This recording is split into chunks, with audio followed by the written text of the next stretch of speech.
Child marriage मुक्त भारत पाई जो ये आह्वान दि जाइए एटा सुचारू रूपे करा जाओ एवं जो माने लाइन डिपार्टमेंट रे अछंती सेमानकु प्रॉपर्ली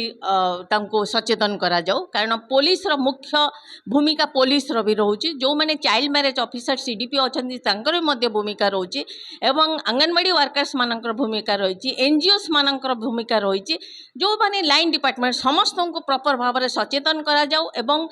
सचेतन द्वारा ही ये कार्यक्रम सफल हो पार आम निश्चिंत भाव में जो मानकर आम मानकर एनजीओ हिसाब से जहाँ दायित्व अच्छी जहाँ भी आम लोकलोचन को आम निश्चिंत भाव में ताऊपर पदक्षेप नौचु एवं चाइल्ड लाइन हो सीडी आमर डीसीपी ऑफिस डीसीपी हो समस्त को ये कार्यक्रम रे माने सचेतन हवा दरकार एवं से माने ये कार्यक्रम को सुचारू रूपे पालन करने उचित ताहले जाइए ये मुक्त हो पार ना मुक्त हवा संभवपर हम ना भारत सरकार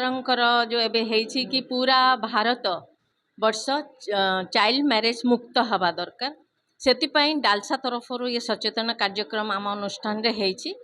किंतु आमे रिक्वेस्ट करछु डालसा सेक्रेटरी को आ नालसा को मध्य आपण माध्यम रे रिक्वेस्ट करूछु। सुब्रत कुमार विश्वाल चेयरपर्सन CWC भद्रक जिला आईन सेवा प्राधिकरण एवं आसियाना जो माने जॉइंटली जो आमर अवेयरनेस प्रोग्राम होची यार मुख्य उद्देश्य हूँ गोटे सचेतनता सृष्टि करवा जे समाज रू किभली भाव में बाल्य विवाह को आमे रोकी परिवा सरकार आभिमुख्य रही जे आमे भारत को एक बाल्य विवाह मुक्त देश भाव में तोली गढ़ा यह सरकार मुख्य उद्देश्य अच्छी से जिते भी एजेन्सी अच्छी आपण सोशल वर्कर हो सरकार एजेन्सी अच्छी समस्त मिलित सहयोग पुलिस ठारू आरंभ करी आमर एनजीओ पर्यंत जिते भी आमर बाल्य विवाह को नहीं कार्य करछंती समस्त यदि ठीक भाव में एवं सहयोग